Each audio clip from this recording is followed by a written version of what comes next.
গোপাল একদিন এক বন্ধুর হোটেলে বসেছিল।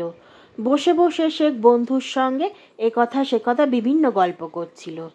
এমন সময় সেই হোটেলে 3জন ভদ্রলোক এসে উপস্থিত হলো। তারা এসে হোটেলে কি কি খাবার পাওয়া যায় না পাওয়া যায় এ সমস্ত বিভিন্ন কথাবার্তা জিজ্ঞেস করতে লাগলো। এই কথা প্রসঙ্গেই হোটেলওয়ালা প্রত্যেকের বাসস্থান কোথায় জিজ্ঞেস করলেন।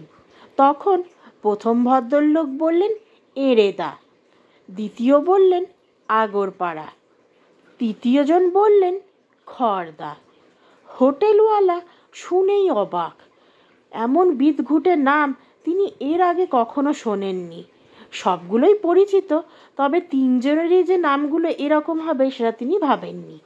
গোপাল তখন বলে উঠল, ভাগ্যিস মাঝখানে আগরটা ছিল, তা না হলে এড়ে এসে খড় খেয়ে যেত। এই কথা শুনে প্রথমটা সবাই একটু বুঝতে সময় নিলেও ব্যাপারটা বুঝে পরে সকলে ওর মুখের দিকে তাকিয়ে হো হো করে হাসতে লাগলো। এই ধরনের সুন্দর সুন্দর গল্প শোনার জন্য এখনই আমার চ্যানেলটি সাবস্ক্রাইব করে নিন। আর গল্পটি কেমন লাগলো তা অবশ্যই কমেন্ট করে জানাবেন।